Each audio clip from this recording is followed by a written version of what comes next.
Hey man, we're back at it like mother freaking crack addicts.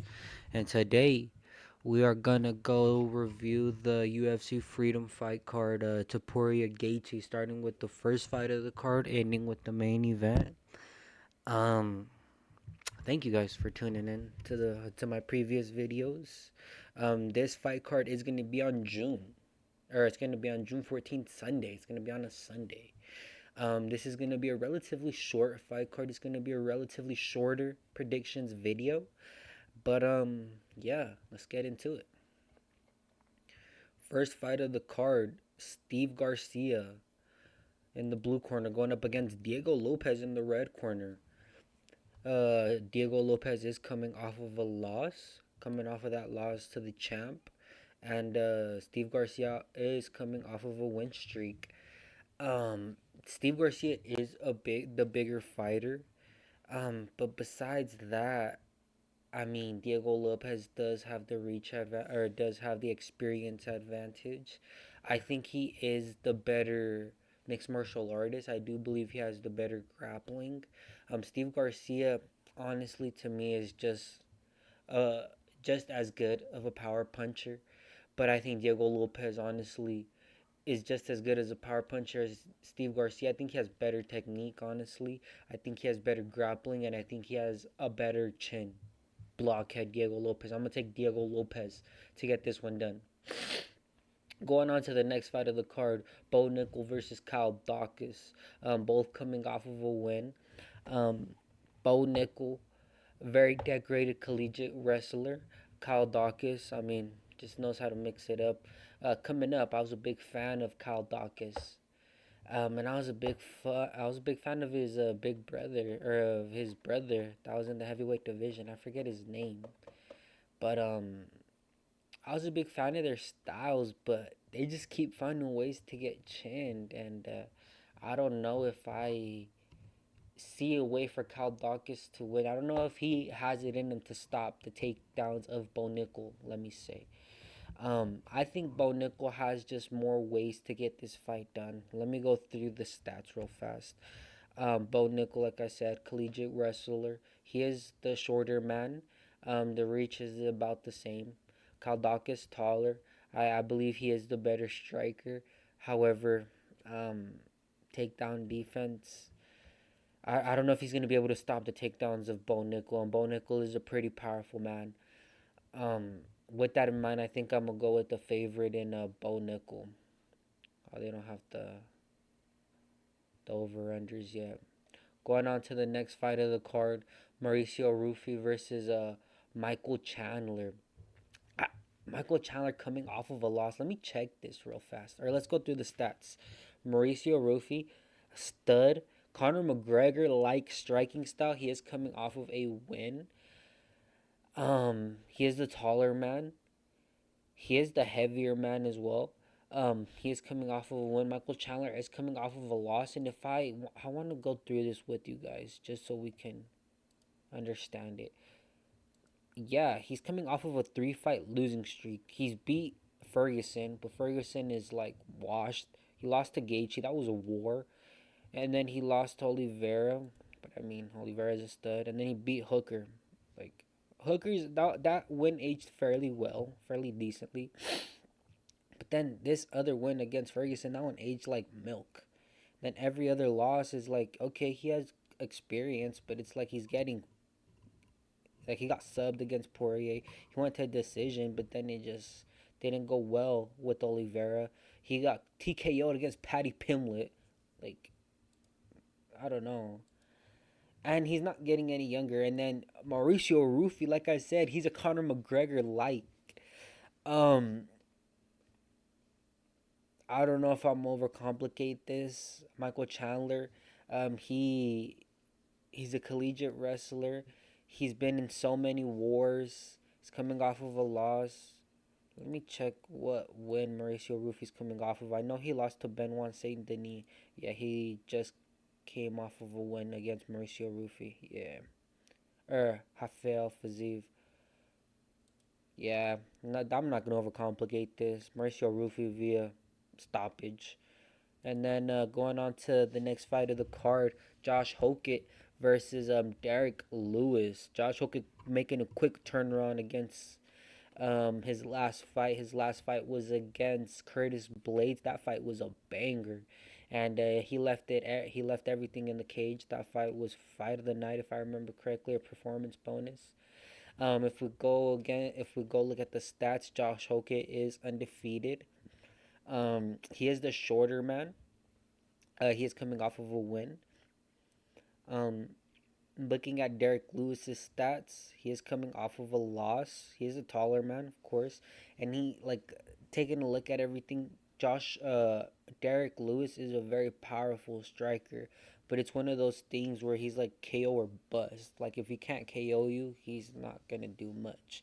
And Josh Hokett, he does have a collegiate wrestling background. Josh Hokett actually wrestled Bo Nickel in college, but since then he's put on a lot of weight. He made it to the heavyweight division, as where Bo Nickel is in the middleweight division. Um, Josh Hokett, he's a brawler. He's very quick in the heavyweight division. He's very fast. He has very fast hands. But like I said, he does have that wrestling experience. So he, if need be, is able to shoot takedowns. But Derek Lewis just has that strength, man. Where like if he gets taken down, he's standing up. Not many people can hold him down. If we take a look at his fighting history, yeah, he lost against Waldo Cortez Acosta, and then he was on a little win streak against Teixeira, and then yeah, he lost and then this dude, but then yeah, I mean, not bad, not bad. Honestly, though, the way this is gonna sound out of the blue, but just trust me in what I say, chap. Like physics says, an object in motion stays in motion. Josh Hokett is in motion, bro. He's undefeated. He's not losing. He's not wishy washy. The only thing that concerns me is how he gets into brawls, his fight IQ. Um, but the thing is, I could understand why he got into a brawl with Curtis Blades. Curtis Blades isn't the heaviest handed fighter. If he does that against Derek Lewis, then it's really gonna start to. Then I'm gonna really start to question his fight IQ. How I see this fight playing out, I believe Josh Hoke is gonna get this one done via decision. I don't know if it's gonna be unanimous or split, but I got Josh Hoke getting this one done. However, I see a world where Derek Lewis gets the KO if Josh Hoke ends up brawling with him. This one's a pick 'em for me. I'm going Josh Hoke. Going on to the next fight of the card, Sean O'Malley going up against Ayman Sahabi. Sean O'Malley coming off of a win against, if I remember correctly, Song Yadong. I believe this fight for him, this win for him, is going to age beautifully. And then prior to, he had gone on a two-fight losing streak to Merab Dvalishvili, but Merab is the GOAT of the bantamweight division, and then he was undefeated, or no, yeah, he had gone on a crazy winning streak. He was the champ. And Ayman Zahabi. Let's take a look at his record, boys. Ayman Zahabi going on a nice win streak himself. I think his win streak's in the double digits. Yeah. Marlon Vera, Jose Aldo. This one was controversial, very controversial. I remember this one. Munoz, uh, Bashrat. This was a good one. I remember this one. Alric Lang, Tercios. Some of these wins aren't aging the best. Rodriguez, Ramos, and then he lost to Ramos. So it's a what? One, two, three, four, five, six, seven. 7-fight win streak. Not bad, not bad for the kid Ayman Zahabi. Let's look at the stats real fast. Both of them coming off of a win. Ayman Zahabi's on a win streak. Sean O'Malley is the taller fighter, is the rangier fighter. I believe Sean O'Malley is better in the striking. The thing with Sean O'Malley is better in the striking. The thing with Ayman Zahabi, I think he's the better mixed martial artist. I think Ayman Zahabi has an X factor that many people, I'm not sure, are starting to recognize or are like don't know about Ayman Zahabi, but he has his big brother Faraz Zahabi. And for many that don't know, Faraz Zahabi was in the corner of GSP. Many call him the greatest of all time, the greatest mixed martial artist of all time. And that's Ayman Zahabi's brother. That's his trainer. He grew up with them. On top of that, George St. Pierre. George St. Pierre is in his corner. Many call him the greatest fighter of all time. That's it. That's in his corner. On top of him training with, I believe, is John Danaher. John Danaher is one of, if not the greatest Brazilian Jiu-Jitsu trainer of all time. So many are calling Ayman Zahabi's corner the greatest corner of all time, like the Monstars. Like if you guys remember watching the what you call it, the Space Jam movie. Yeah, like Ayman Zahabi has the X factor of like having one of the greatest corners of all time. Him being a mixed martial artist, him able to mix things up, him just having really high fight IQ. Like for example, with that fight with Jose Aldo, Jose Aldo was doing a great job. Jose Aldo is a great fighter, legend, top 10 fighter of all time in my opinion. And Ayman Zahabi's fight IQ made the fight boring. Damn near lost the fight in some people's opinion, but he got the decision. Going up against Sean O'Malley, I won't be surprised if Ayman Zahabi gets this one done. You know, I think I'm talking myself into Ayman Zahabi winning. That's how big of an X factor this is, chat. With that in mind, this is another pick'em for me. I'm taking Sean O'Malley to get this one done. I think his striking is superb. I think the fights with Marab have made it to where his takedown defense is just sharp. But I just would not be surprised if Ayman Zahabi, his corner, just find like holes in Sean O'Malley's game. Like they're just legends of the sport. Going on to the next fight of the card. Shama, demon of the sport. Alex Pereira going for a third belt. Going up a third weight class to capture another belt. Legend of the sport. 16 fights into 17 fights into his MMA career. Legend of the sport. Fighting Ciryl Gane, bro. Isn't this his like sixth title fight, bro? They're gonna have to get me in there to fight Ciryl Gane to give him another title shot if he doesn't get this one done. Chat, what is going on with Ciryl Gane? They keep giving him chance after chance after chance. Whoa. Let me break down the stats. Alex Pereira was a middleweight, but they basically measure in the same 6'4", 6'4". Ciryl Gane is coming in the significantly heavier man, 40 pounds, about 43 pounds heavier. We're going to see how much they weigh fight day itself, but their reach is relatively the same. We have to remember Alex Pereira was a glory kickboxing champ, and Ciryl Gane likes to keep the fight standing. With that in mind, Alex Pereira, in my opinion, is going to have the striking advantage. To me, it's like one of those things where Alex Pereira is just gonna get this one done. I mean, it's like one of those things where I said about Josh Hockett, where I brought physics into play. An object in motion is gonna stay in motion. Alex Pereira is in motion, boys. We can't stop him. Nobody can stop him. Let's look at his record real fast.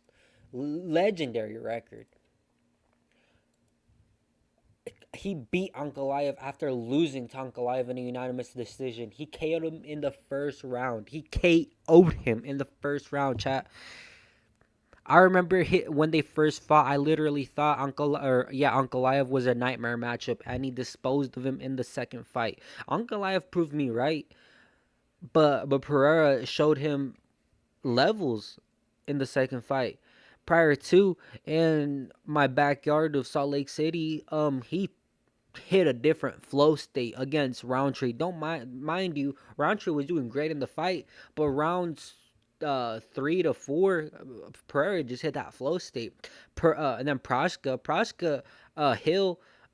With all due respect to these boys, with all due respect to you kids, Pereira's your dad, bro. You guys are his kids. And then this one's a banger. If you guys want some real ball knowledge, go watch this fight right here. Blachowicz versus Pereira. Yo, shout out to Blachowicz. Blachowicz is a demon. Y'all remember the Blachowicz Adesanya fight when Adesanya was torching the middleweight division, and then Adesanya stepped up, and then Blachowicz said, "No, stay your ass in middleweight. You're not getting my belt." Yeah, Pereira went up. They fought a fight, and Blachowicz took him to a split decision. That was a banger of a fight. I think that was in my backyard as well. I think that was in Salt Lake City as well. And then he did lose to Adesanya. That was a banger as well. And then he beat Adesanya. And then who did he beat after that? Before that, Strickland. And then Silva. And then, bro, literally he was on. Like, look, I'm not sure who. Micheladas, Silva, and then Strickland. This win is aging beautifully. This win was. I mean, we knew this one was gonna age beautifully. This one for Izzy is aging beautifully. This win is aging beautifully. I mean, this is how many champions. This is one, two, three, four, five, six, six champions in 17 or 16 fights. What a record, like an object, what a record for Pereira. Like I said, an object in motion is going to stay in motion. I'm not going to go against the man, Alex Pereira. Let's look at Ciryl Gane's record. He last went up against Tom Aspinall. He was winning the first round. I think he was going to get the fight done. He ended up making the mistake of poking him in the eye.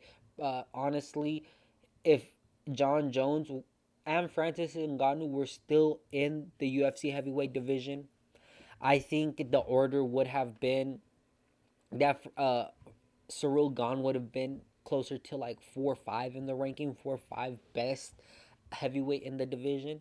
I think Tom Aspinall is still young. I think he, after this no contest or could not continue, um, he's gonna evolve from this. But like Ciryl Gane makes you know that he's better than a Volkov, and Volkov is good. Mind you, he beat Waldo Cortez Acosta, and Waldo Cortez Acosta is good. He beat Derek Lewis, and Derek Lewis beats most of these guys. Ciryl Gane beat Spivak. But then, like Ciryl Gane cannot get past the Gane. I mean, he could get past the Tai Tuivasa, but then he can't get past a Francis Ngannou. Like, I think Francis Ngannou is better than Ciryl Gane. I think John Jones is better than Ciryl Gane, and they show you. You know? Yeah. An object in motion is going to stay in motion. Alex Pereira is going to get this one done. Going on to the main event of the evening. Ilia Topuria. Ilia Topuria. Brah! Brah! Slap you silly, kid. Slap you silly upside your head, kid. Brah! Going up against Justin Gaethje. Game plan Gaethje. Oh my goodness, this boy Gaethje. Mind you, if you guys ever want an interview, feel free to reach out. With mucho respeto, todo cariño, con todo el respeto, I would love to give you guys an interview. Let's go through the stats, man. This one's gonna be a banger. Ilia Topuria, man. Ilia Topuria has been on my radar for years, man. And it sucks that I'm only starting to make content. Because I would have... Y'all don't know, man. Y'all don't know. I've been watching Ilia Topuria since... Not since he made his debut. Not since the Zalal fight. But since, I would say... like the Jai Herbert fight. That fight was a banger. What fight was that?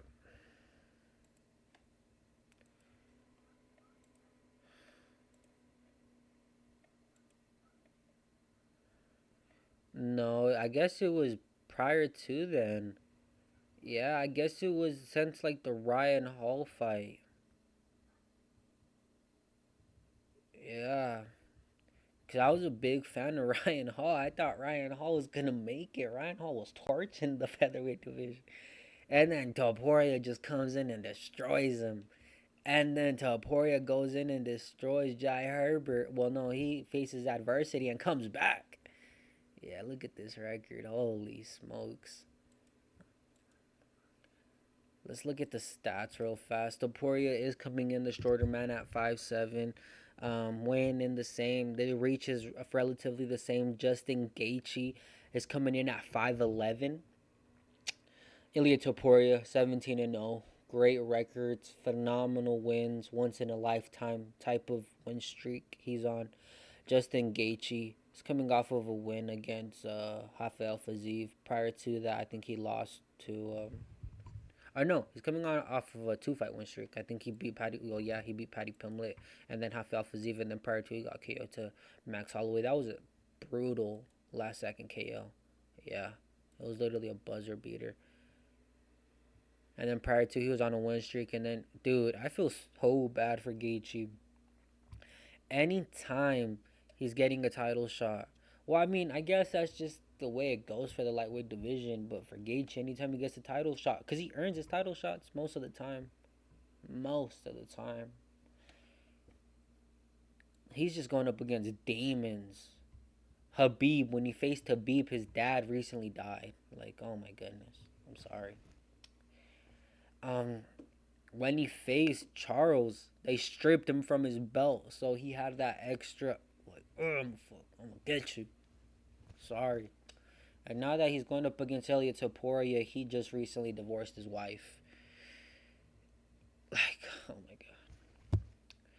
Not to say Justin Gaethje can't do it, because he's like pulled crazy upsets. That Tony Ferguson fight, like, man, Tony Ferguson was on a roll.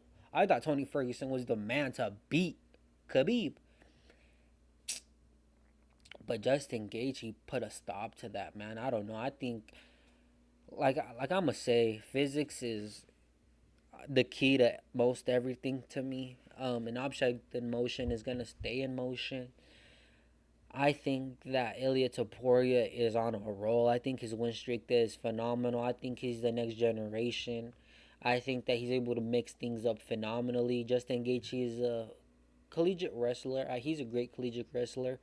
He's able to stop a lot of takedowns if Ilia Topuria tries to take him down. Um, he has a great camp behind him. What's his name? Trevor Whitman. Trevor Whitman's a great coach, great boxing coach. Um, Faraz Ziam is coming off of a loss. I think that's his training partner. That's not good. I don't know if that's a bad omen, but I just